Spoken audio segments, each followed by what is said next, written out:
When pain becomes power. Have you ever wondered what it feels like to live with pain so sharp it feels like fire in your bones? That was Kwame's world. Kwame was born in a small, bustling neighborhood in Accra, Ghana. The smell of roasted plantain, the loud laughter of market women, and the sounds of trotros filled his childhood. But inside their tiny one-room house, it was a different world. Kwame was born with sickle cell anemia. From the day he could walk, he knew pain like an old friend. At night, when children played under the moonlight, Kwame lay on a mat, fighting to breathe, sweat pouring down his small face. His mother, with tears mixed with sweat, said, "My son, please hold on. You will not die. You will live and do great things." Kwame, whispering to his mother, asked, "Mama, why me? Why does it hurt so much?" "God gave you a special heart. One day you will understand," her mother answered, stroking his head. Kwame's father left when he was 6. He said he couldn't watch a child die slowly. So it was just Mama Efua and Kwame. She sold tomatoes and onions at Kanishi Market, waking up at 4 a.m. every day. She hid her tears in the noise of the market. But every night she came home with a smile, bringing small toys or broken pencils she found, just to make her son smile. "Here, my engineer, draw me the biggest house in the world," said his mother. Kwame, with eyes lighting up, said, "I will build you a palace one day, Mama." At school, life wasn't easier. Teachers sighed when he missed classes. Classmates teased him. "Look, it's the sick boy, always drawing, never running. He will never finish school, he's too weak." Kwame heard every word. But he would run home, hide in the corner, and draw. Bridges, towers, schools. He drew a whole new world where everyone felt safe. One day, after a severe crisis, he spent 2 weeks in the hospital. When he returned, he had missed final exams. He almost gave up, but Mama Efua held his hand. "My son, listen. Pain will always knock, but you must never let it enter your mind. Your body can be weak, but your spirit is a warrior." Kwame wiped his tears and studied all night. He begged teachers for a chance to retake his exams. They finally agreed. He passed. Barely, but he passed. He moved on to secondary school. The classes were bigger, the students tougher. Kwame often fainted in the corridors. Students stepped over him like a stray bag, but each time he stood up. He would drag his shaky legs to the blackboard, show his teacher his designs, and whisper, "One day, I will build the biggest hospital in Accra for children like me." His drawings started getting attention. Teachers encouraged him to enter small competitions. He won one, then another. At graduation, he was the smallest, thinnest student on stage, but his smile was the brightest. Mama wore a borrowed lace dress and clapped so loudly people turned to stare. "That's my boy, my architect, my miracle," said his mama, shouting. Kwame applied to the University of Ghana to study architecture. Everyone, even neighbors, said, "This boy wants to die early. That course is too hard." But Kwame got in. The first semester nearly killed him. Studio nights that lasted till morning, heavy equipment to carry, endless walking across campus. He had crises in class, in the cafeteria, even on the toilet floor. One night, in the dark studio, he fell from his chair and couldn't move.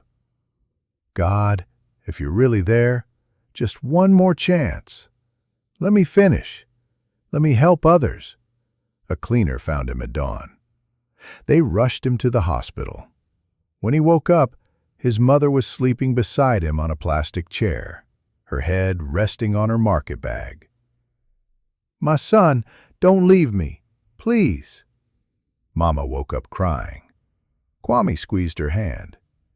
"I won't, Mama. I promise. I will finish." He did finish. His final project was a design for a sickle cell center, full of gardens, sunlight, and bright colors. His professors were moved to tears.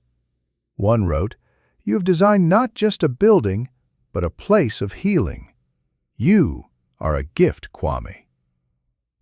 After graduation, he faced another wall: no jobs. Firm after firm rejected him. Too risky, too weak, they said. For months, he stayed in his small room, drawings stacked everywhere, surviving on Gary and water. Mama sold more and more tomatoes to keep him fed. "Maybe I'm foolish. Maybe this pain will swallow me," Kwame said while alone that night. Then, one morning, he decided to start his own small design service. He offered free designs to churches, schools, market women. People started calling. One small job led to another. He designed a church extension, then a small clinic, then a big community library. Photos of his works went viral online. One day, a big construction company called him. "Kwame, we want you to design a children's hospital for us," the CEO said with enthusiasm. Kwame, speechless, tears streaming. "Thank you. Thank you. I won't disappoint you." Kwame's dream came alive. He opened his own firm, Lighthouse Designs. He became known as the architect with a warrior heart. He hired young designers, especially those with disabilities. He told them, "Your pain can become your power." During this time, Kwame met Amma, a young pediatric doctor. They met at a hospital fundraiser. "I've seen your work. You make buildings that feel alive," Amma said. Kwame, smiling shyly, replied, "And you make children feel alive. Maybe we're both builders." They fell in love gently, slowly. On their wedding day, Kwame walked slowly down the aisle, each step a victory. They had 2 beautiful children, Kojo and Adwa. "Daddy, why do you have to rest so much?" Adwa asked Kwame during playtime. "Because I carry a special gift inside me, but don't worry, I will always rise for you." Kwame taught them to draw, to dream big. He taught them that strength isn't always about muscles. Sometimes it's about standing up again and again. Even on painful days, he would sit with them, sketching parks, schools, hospitals, places he wanted them to feel safe in. His mother, older now but proud, would sit by the window, watching her son and grandchildren, whispering, "God, you did not fail me." Kwame kept building. Across Ghana, his buildings stood like bright beacons of hope. Schools in small towns, clinics in forgotten villages. His story spread beyond Ghana, inspiring people across Africa and around the world. Kwame, standing on a rooftop at sunset, city skyline glowing behind him, his family beside him, he turned to the camera with a gentle smile. "Pain tried to break me, but it made me patient. Pain tried to stop me, but it taught me to fight. And in the end, pain gave me the power to build something bigger than myself." No matter where you are, no matter your story, don't let your pain define your end. Let it shape your beginning. We all carry something heavy, but maybe that thing can become our greatest light.